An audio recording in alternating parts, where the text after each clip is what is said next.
سلام صورتی بهتون، به یه ولاگ صورتی دیگه خوش اومدین. من شیدا هستم و آیا میدونین که امروز چرا اینجاییم؟ شایدم نمیدونین. اوکی بچه، امروز اینجا هستیم که آیتم های کرکتر آنیا رو بهتون یاد بدم. همونطور که میبینین من امروز کاسپلی آنیا فورجر از انیمه اسپای اکس فامیلی رو انجام دادم و خب خیلیاتون دیدینش. یه انیمه خیلی فان و باحال و جگربل، خودم عاشقشم. به خصوص کرکتر آنیا از کرکترهای مورد علاقمه. کام سیزن جدیدش داره میاد. بچه انیمه‌ش هم بهتون پیشنهاد میکنم اگر هنوز ندیدینش، خیلی کمدی و باحاله. و امروز هم کلاگیس صورتی گذاشتم، این گیره ها و لباسش و البته لنز. کلاگیسش هم استایل کردم، همونطور که میبینین عین فرم خودش در آوردم. و بچه توی کامنت میتونین بهم بگین که دوست دارین کاسپلی بعدی از کی باشه. و قرار امروز بهتون یاد بدم که چجوری این کلیپسا، این گوشای آنیا رو درست بکنین و عروسک جگربله آنیا، اینم قرار بهتون یاد بدم که کلا بچه هنر خاص عروسک سازی نمیخواد. من خودم اصلا از عروسک سازی هیچی نمیدونم، فقط طبق چیزی که فکر میکردم درستش کردم. به همین راه هم میخوام بهتون بگم، یعنی لازم نیستش که شما حتما عروسک سازی دخت و دوز خاصی چیزی بلد باشین، نه اصلا اینطوری نیست. حالا که بچه قبل از که شروع بکنیم یادتون نره که حتما چنل رو سابسکرایب داشته باشین و اینکه این ولاگایی هم که اینجا داره میاد لینکاشون، اینا رو از دست ندین، حتما ببینینشون. برای کلیپسای آنیا من یه مقوای مشکی آوردم و بعد 2 تا دایره کشیدم اینجوری و بعد این یه تیکه زاویه‌ای که میبینین رو، چون این یه الگوی تست شده است، با این زاویه این مخروطی که من در آخر بهتون نشون میدم رو بهتون میده. واسه همین چون حساب شده و تست شده است من همین الگو استفاده کردم. دوره یه چیز اینطوری گردم من پیچوندم که وقتی میخوام تو مخروطش کنم نشکنه مقوام. اینا هم که میدونین چسب 1 2 3 هستش که من خیلی استفاده میکنم چون عجله دارم کارم زودتر تموم بشه و حواستون باشه بچه دستو نچسبه دیگه.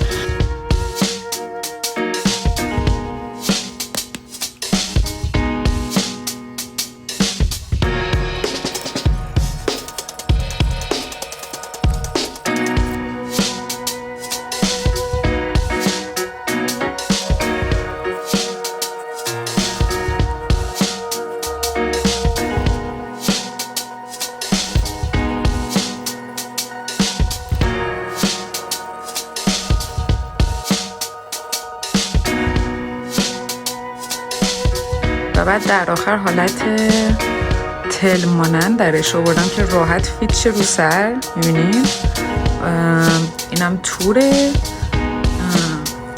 از این تورا استفاده کردم، تو خرازی ها هست و این حالت تل مانندش هم با سیم مفتولی درست کردم و چرخوندم، همین کار خاصی نکردم. و اینم بهتون بگم که خیلی جا رو خراب کردم. اینجا میبینین کات خورده و خب تو ویدیو دیگه از این زاویه اینا معلوم نیستش دیگه، یا میره زیر مو. این یه تیکه که پاره کردم، یه تیکه دیگه هم بود، این تیکه ولی خود دیگه میره پشت سر. نمیخوام بگم که بچه این اتفاقات هم میافته، الان منم خراب کردم یه سری تیکه ها رو، ولی اوکیه تو زمانی که معلوم نیست. راستی بچه یادتون نره که داخل کامنت حتما به کاسپلیم امتیاز بدین از 10.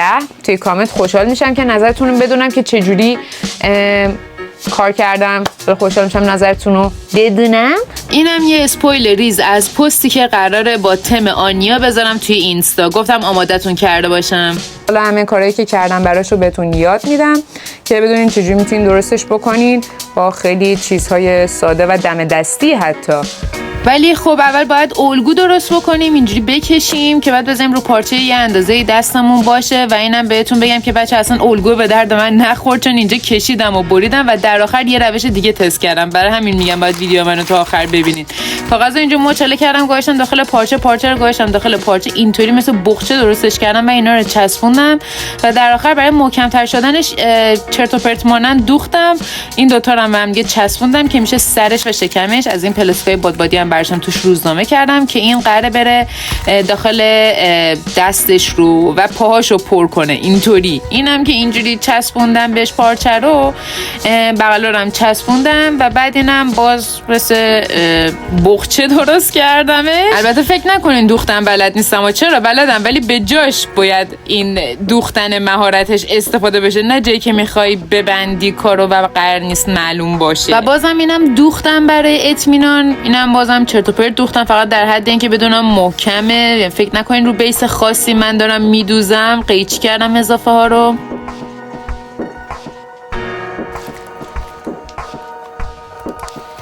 و بعد کاموا آوردم، قراره این پشمالوهای دور سر شیره رو در بیارم. اول اینجا یه دایره مانند درست کردم و بعد اینجوری کاموا رو دورش چسبوندم.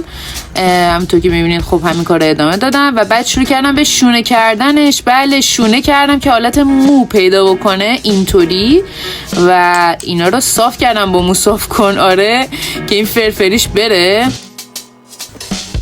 و بله این پرزایی هم که چسبیده به شونه‌تونم به درد میخوره. حتی من اینا رو گردالی کردم و با چسبوندم به این قسمتایی که مشخصه برای اینکه تابلو نباشه، اینا رو چسبوندم بهش که بره به خورد کار دیگه. بعدم قیچی کردم اینجا، مهارت‌های آرایشگریم رو نشون دادم که مهارت آرایشگری هم نداشتم.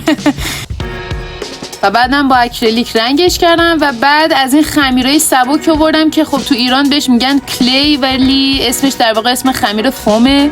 و بعد این پنبه رو گذاشتم داخلش که اینجوری حجم پیدا بکنه و قراره دهنه این خرسه رو به اصطلاح خرس شیر من نمیدونم درست کنیم اینجوری و بذاریم خوش بشه. و اینم خوش شد و حالا شروع میکنم به قیچی کردن اینا اینطوری، به خاطر اینکه میخوام بهش حجم بدم. اینطوری دولایش کردم.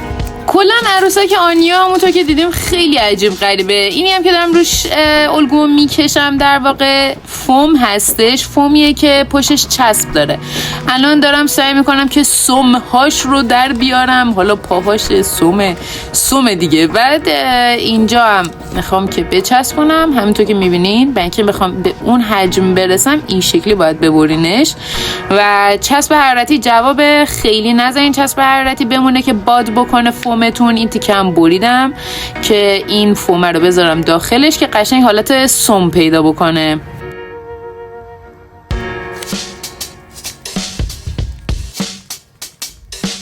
و برای اینکه از پاش درنه داخلش بازم پنبه گذاشتم که اون فضا رو پر بکنم. این مثلث هم اینطور میچرخونم که شاخاش رو در بیارم و در آخر ردهای شاخاش هم با راپید کشیدم. راستی توش پنبه هم بذارین. اینم اون بالاشه که باید حالا با چسب حرارتی رد این بالای خفاشیش رو در بیارم، یعنی برجستش کنم. حالا هم میریم اون دم ماریش رو در بیاریم که حالا اینم توش باید دستمال بذارین، پنبه بذارین. وای من اصلا حرف نمیزنم. بعد اینجا چسبش رو کردم به هم دیگه و خیلی تمیز و اینا، یعنی الان تمیز که نیست، الان تمیز شد. بعد تمام اینا رو طبق همون رنگ عروسک آنیا رنگ کردم. کلا بچه من بیشتر رنگامو از اکریلیک استفاده میکنم چون هم زود خوش میشم، دردسر نداره و فیچری که میخوام بهم میده. خلاصه اینجا خوش شده. حالا میریم تک تک جاها رو با هم دیگه بچسبونیم. این زبون ماره و چشاشم زدیم چرا انقدر احمق شد، ولی خب اینم چسبوندیم، چشاشم چسبوندیم، گوشا وای شاخاش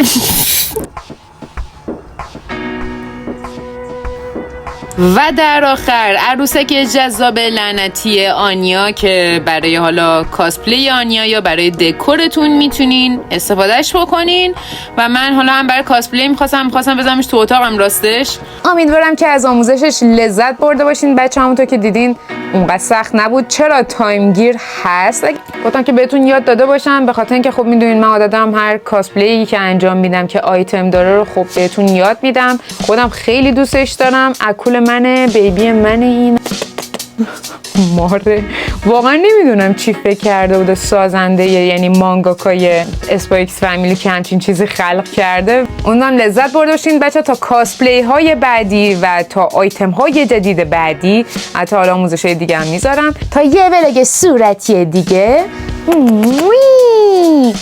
بای بای.